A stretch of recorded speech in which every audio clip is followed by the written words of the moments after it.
नमस्कार আমি প্রদীপ কুমার সেন আর the rate of Pradeep Shastri. দর্শক বন্ধুগণ, আজকে আমি আপনাদেরকে জানাবো 2024 সালের পয়লা বৈশাখ কবে হবে এবং অক্ষয় তৃতীয়া কবে হবে।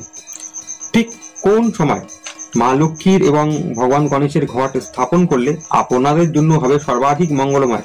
এমনিতে তো পয়লা বৈশাখে সারাদিনই প্রত্যেক দোকানে দোকানে পুজো হতেই থাকবে, ঘট স্থাপন হতেই থাকবে মা লক্ষ্মীর এবং ভগবান গণেশের।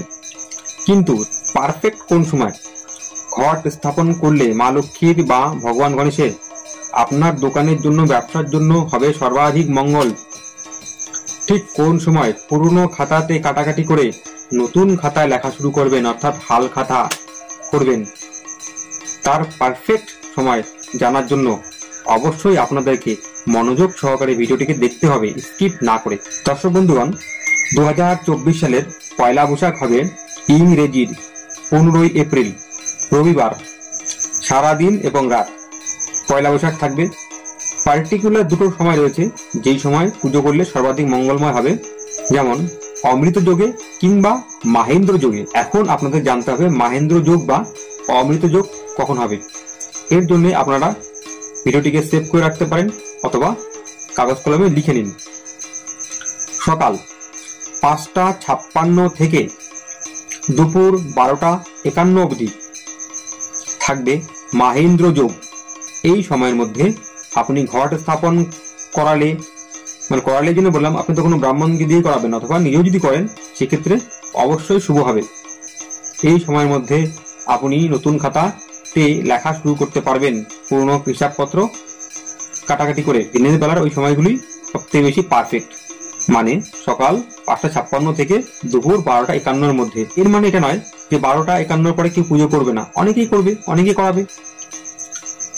এখন স্টেট বাই স্টেট মানে সবার পুজো করবে ব্রাহ্মণ।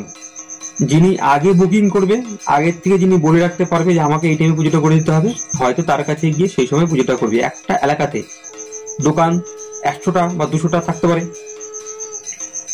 আনলিমিটেড দোকান থাকতে পারে, সব দোকানে পুজো হবে।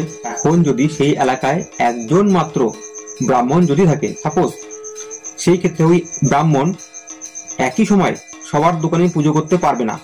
তার জন্য আপনাদের কি করতে হবে, আগে থেকে বুকিং করতে হবে, আগের থেকে ব্রাহ্মণকে বলতে হবে যে আমাকে এই সময় পুজোটা করে দেবেন। অন্য কেউ যদি বলে রাখে আগের থেকে, তাহলে আপনি হয়তো আর টাইমটা পেলেন না। তার মানে এটা নয় যে আপনি আর পুজো করাবেন না, পুজো তো আপনাকে করাতেই হবে। আমার ভিডিওটি দেওয়ার উদ্দেশ্য এটাই, আপনারা আগের থেকে ব্রাহ্মণ বুকিং করে নিন, তাকে বলে দিন যে আমার পুজোটা ম্যাক্সিমাম দুপুর 12টার মধ্যে করে দিতে হবে। এর আগে যত তাড়াতাড়ি সম্ভব করে দিলে ভালো। দর্শক বন্ধুগণ, এই দিন শ্রী শ্রী বাসন্তী দুর্গা দেবীর অধিবাসও হবে।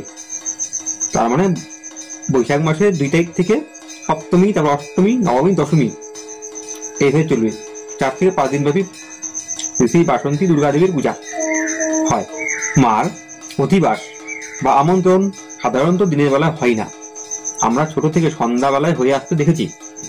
আপনারা রাত্রি 7:30 থেকে 8:58 মধ্যে শ্রী শ্রী বাসন্তী দুর্গা দেবীর ঘট স্থাপন করলে সর্বাধিক ভালো হবে। এই ঘট স্থাপন করার সব থেকে ভালো মুহূর্ত, ভালো সময় একটি দিনে, একদিন এবং রাত 24 ঘন্টায়। এর মধ্যে প্রত্যেকটা মুহূর্ত যে ভালো থাকে তা না, এর মধ্যে ভালো মুহূর্ত থাকে, খারাপ মুহূর্ত থাকে। এখন যদি কেউ ভুল করে বার বেলায় যদি কোনো ঘট স্থাপন করে বসে শুভ কাজ করতে শুরু যদি করে, তাহলে সেক্ষেত্রে তার বরবাদের জন্য নিয়ে দেয়। বার বেলা অর্থাৎ রাহুকাল, সেই সময়টা রাহুর অধিপত্য চলে। সারাদিনের মধ্যে একটা পার্টিকুলার সময় থাকে যেখানে রাহু তার অধিকার বিস্তার করে। তো বার বেলায় শুভ কাজ করতে নেই, ঘট স্থাপন করতে নেই। এই দিন বারবেলাও থাকবে। তো আমি আর বারবেলা নিয়ে আলোচনা করছি না, ভিডিও বড় হয়ে যাবে। আপনাদেরকে শুভ মুহূর্ত আমি বলে দিয়েছি, আপনাদেরকে আমি পারফেক্ট টাইম বলে দিয়েছি।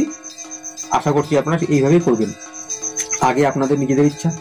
দর্শক বন্ধুগণ, প্রত্যেক দিনের মতোই আপনাদের কাছে বিনোদন রোধ। দেখুন ভিডিওর নিচে একটি এরকম চিহ্ন রয়েছে, সেখানে টাচ করে অবশ্যই ভিডিওটিকে লাইক করুন। দেখুন ভিডিওর নিচে একটি কালো রঙের মোটা স্পট রয়েছে, সেই মোটা স্পটের মধ্যে সাদা রঙের লেখা রয়েছে সাবস্ক্রাইব। সেখানে টাচ করে অবশ্যই চ্যানেলটিকে সাবস্ক্রাইব করে আমাকে একটু সাপোর্ট করবেন। বেলের চিহ্ন রয়েছে, সেখানে টাচ করার পর একটি পেজ খুলে যাবে, সেই পেজের প্রথম অপশন অল টাচ করে রাখুন। এমনটি করলে কি হবে, অল বেল নোটিফিকেশন অ্যাক্টিভ হয়ে থাকবে। এর ফলে নেক্সট ভিডিওর আপডেট আপনারা অটোমেটিক্যালি লিঙ্কের মাধ্যমে পেয়ে যাবেন। ভিডিওর কমেন্টস বক্সে অবশ্যই জয় শ্রী গণেশ অথবা জয় গুরু যে কোনো একটি বা দুটোই লিখতে আপনারা ভুলবেন না। কোনো প্রশ্ন থাকলে প্রশ্ন করতে পারেন। আপনারা কি ধরনের ভিডিও দেখতে আগ্রহী সেটাও আপনারা কমেন্টস বক্সে লিখতে পারেন। ভিডিওটিকে বেশি বেশি করে আপনাদের প্রিয়জনদের কাছে শেয়ার করুন।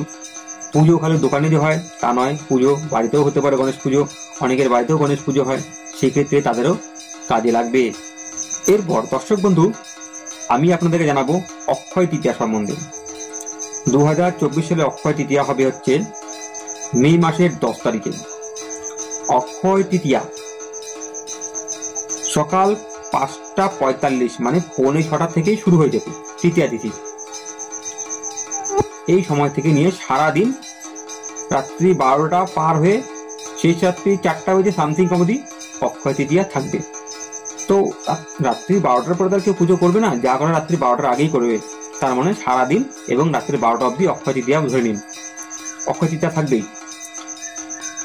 আর রাতে অত রাত্রেও কেউ পুজো করবে না। ওভারঅল মনে করেন সারাদিন পুজো হবে। আর যার যদি খুব দেরি হয়ে যায় কোনো কারণবশত, সেক্ষেত্রে রাত্রি 8টা 9টা 10টা 11টা ম্যাক্সিমাম 12টা অবধিও পুজো করাতে পারবে। 12টার পুজো পরে সাধারণত হিন্দু মতে পুজো হয় না। মেনলি ওই মা কালীর পুজোই ওভারনাইটে নিশা রাত্রে মধ্যরাত্রে হয়, তাছাড়া অন্য কোনো পুজো হয় না।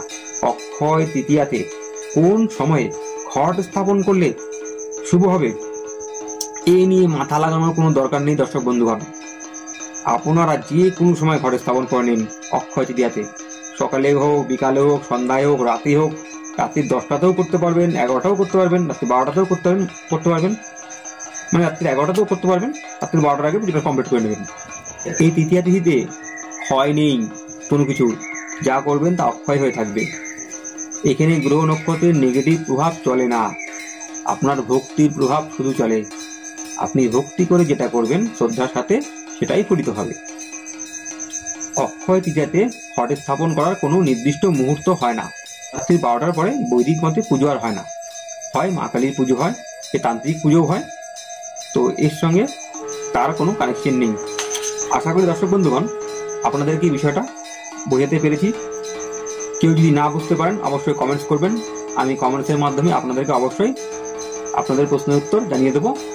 যারা ফেসবুক থেকে ভিডিওটিকে দেখছেন অবশ্যই ভিডিওটিকে লাইক এবং ফলো দিন। এমন করলে কি হয়, আমরা একটু আগ্রহ পাই আপনাদের জন্য আরো ভালো ভালো ভিডিও তৈরি করার জন্য। দর্শক বন্ধুগণ, শুরু থেকে শেষ অবধি ভিডিওটিকে যারা দেখেছেন তাদেরকে অনেক অনেক ধন্যবাদ। আজকের মতন এতটাই। পুনরায় আবার একটি নতুন ভিডিও নিয়ে আপনাদের সামনে উপস্থিত হব, তখনের জন্য নমস্কার।